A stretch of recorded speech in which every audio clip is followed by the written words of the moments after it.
है everyone, mobile पाठशाला में आपका स्वागत है। दोस्तों, मैं आज आप लोगों के लिए लेकर के आया हूं बौद्ध धर्म संबंधित एक छोटा सा इंट्रोडक्टरी सेशन। दोस्तों, इसमें हम बौद्ध धर्म से जुड़ी बहुत सारी बातें जानेंगे जो कि आपके प्रश्न पत्रों में निरंतर ही पूछी जाती रही हैं और पूछी जाती रहेंगी। ठीक है, तो दोस्तों सेशन में आगे बढ़ने से पहले मैं आपसे रिक्वेस्ट करना चाहूंगा कि आप हमारे चैनल को कृपया लाइक, शेयर और सब्सक्राइब करें। ठीक है दोस्तों, आगे बढ़ते हैं। देखते हैं पहला पॉइंट जो है वो आया है कि बौद्ध धर्म के संस्थापक। दोस्तों, बौद्ध धर्म के संस्थापक कौन थे? तो बौद्ध धर्म के संस्थापक गौतम बुद्ध या महात्मा बुद्ध थे। इन्हें बुद्ध क्यों कहा जाता था दोस्तों? क्योंकि इन्होंने ज्ञान की प्राप्ति कर ली थी, इन्होंने बोधि की प्राप्ति कर ली थी, इसी वजह से इन्हें बुद्ध कहा जाता था। ठीक है, गौतम बुद्ध का वास्तविक नाम क्या था? सिद्धार्थ था। जो माता पिता से प्राप्त नाम था इनको, वो नाम था सिद्धार्थ। ठीक है, इनकी माता का नाम दोस्तों क्या था? महामाया, और पिता का नाम था शुद्धोधन। परंतु दोस्तों, इनके जन्म के उपरांत इनकी माता की मृत्यु हो गई, मतलब कि महामाया जी की मृत्यु हो गई। तो दोस्तों, इन्हें पाला किसने था? इन्हें पाला था इनकी सौतेली माँ ने। उनका नाम था दोस्तों, उनका नाम था प्रजापति गौतमी। ठीक है, प्रजापति गौतमी। ठीक है, तो बहुत सारे हिस्टोरियंस का या इतिहासकारों का यह भी मत है कि प्रजापति गौतमी के द्वारा पालित थे, ये उन्हीं के द्वारा पाले गए थे या वही उनकी माता थी। तो दोस्तों, इसी वजह से इन्हें गौतम बुद्ध कहा जाता है। ठीक है, बहुत सारे लोगों का यह भी मानना है क्योंकि दोस्तों यह गौतम गोत्र इनका था और यह एक क्षत्रिय थे। ठीक है, जब इनका जन्म हुआ दोस्तों तो उस समय तो एक हिंदू परिवार में हुआ और क्षत्रिय परिवार में हुआ, तो गौतम गोत्र होने की वजह से भी इन्हें गौतम कहा जाता था, गौतम बुद्ध कहा जाता था। ठीक है दोस्तों, आगे बढ़ते हैं, अगले पॉइंट्स को देखते हैं। अगला पॉइंट है, इनका जन्म लुम्बिनी कपिलवस्तु में हुआ। ठीक है, तो बिल्कुल भी संदेह नहीं होना चाहिए, लुम्बिनी अभी कहाँ पे है? नेपाल में है। ठीक है, लुम्बिनी कपिलवस्तु में इनका जन्म हुआ। 16 वर्ष की अवस्था में इनका विवाह हो गया, और विवाह दोस्तों किससे हुआ? यशोधरा नाम की कन्या से इनका विवाह हुआ, और इन्हें एक पुत्र की प्राप्ति हुई दोस्तों। पुत्र का नाम था राहुल। ठीक है, राहुल, जिन्होंने क्या किया था दोस्तों? अलग अलग देशों में जाकर के बुद्ध धर्म का बाद में प्रचार भी किया था। ठीक है, आगे बढ़ते हैं दोस्तों। देखिए, 29 वर्ष की अवस्था में इन्हें वैराग्य हो गया। वैराग्य हुआ कैसे दोस्तों? इनका सारथी एक बार इन्हें नगर घुमाने के लिए ले गया। नगर में इन्होंने दोस्तों 3 चीजें देखी। पहले तो इन्होंने एक बूढ़े व्यक्ति को देखा, और दोस्तों फिर इन्होंने एक बीमार व्यक्ति को देखा, फिर एक मृत व्यक्ति को देखा, और फिर बाद में एक साधु को देखा, जिससे दोस्तों उनके मन में एक वैराग्य की उत्पत्ति हुई और इन्होंने वन गमन किया। ठीक है, वन गमन किया।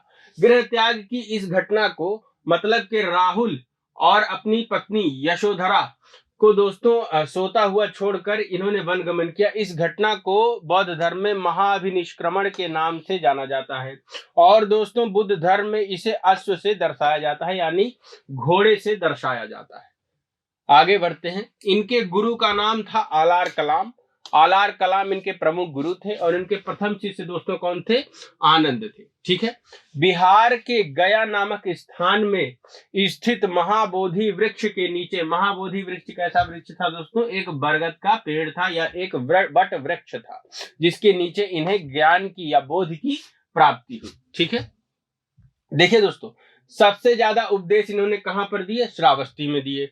प्रथम उपदेश इन्होंने वाराणसी के निकट सारनाथ नामक ग्राम में दिया। ठीक है, आगे बढ़ते हैं। बौद्ध धर्म का प्रमुख ग्रंथ त्रिपिटक है। त्रिपिटक बौद्ध धर्म का प्रमुख ग्रंथ है। मतलब त्रिपिटक नाम ही है तो मतलब इसमें 3 पिटक होंगे। कौन कौन से पिटक हैं? 3। विनय पिटक, सुत्त पिटक, ठीक है, और अधिधम्म पिटक। ठीक है, 3 पिटक हैं, विनय पिटक, सुत्त पिटक और अधिधम्म पिटक।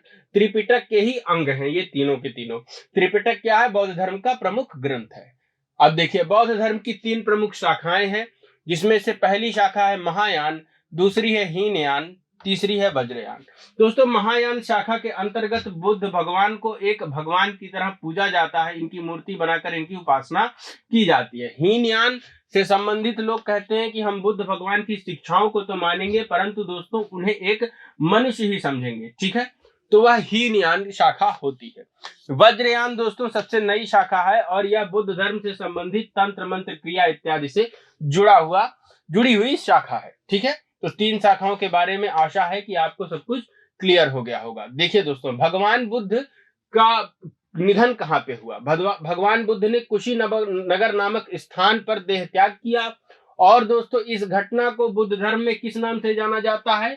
महापरिनिर्वाण। महापरिनिर्वाण, ठीक है। परिनिर्वाण किसको कहते हैं दोस्तों? जब ज्ञान की प्राप्ति हो जाती है तो इसी जीवन में ही परिनिर्वाण को हम अचीव कर सकते हैं। परंतु दोस्तों, महापरिनिर्वाण होता है जब मृत्यु हो जाती है किसी की, ठीक है। तो बुद्ध धर्म की ये दो मान्यताएं हैं। जबकि दोस्तों, निर्वाण जैन धर्म में सिर्फ और सिर्फ मृत्यु के उपरांत ही प्राप्त होता है। परंतु दोस्तों, बुद्ध धर्म में जीते जी निर्वाण प्राप्त हो सकता है, परंतु महापरिनिर्वाण सिर्फ मृत्यु के बाद प्राप्त होता है, ठीक है। सारनाथ में दिए गए प्रथम उपदेश की घटना को दोस्तों क्या कहते हैं? धर्म चक्र प्रवर्तन, धर्म चक्र परिवर्तन, ठीक है। तो दोस्तों, ये था बुद्ध धर्म के बारे में कुछ जो है ज्ञान जो मैंने आपको दिया, कुछ इंपॉर्टेंट फैक्ट्स थे जो मैंने आपको बताए। इससे संबंधित बहुत सारे प्रश्न आपसे एग्जाम्स में पूछे जाएंगे दोस्तों। इसके अलावा 4 अलग अलग बौद्ध संगीतियां भी हैं, जिसके बारे में एक शॉर्ट वीडियो मैंने ऑलरेडी अपने चैनल पर डाल रखा है। तो दोस्तों, आप जाकर के उसे विजिट कीजिए और बौद्ध संगीतियों को आसानी से याद कर लीजिए, ठीक है दोस्तों। इसी तरह की शॉर्ट इंट्रोडक्टरी वीडियोस के साथ मैं आप लोगों के बीच आता रहूंगा। Please like, share and subscribe our channel. Thanks.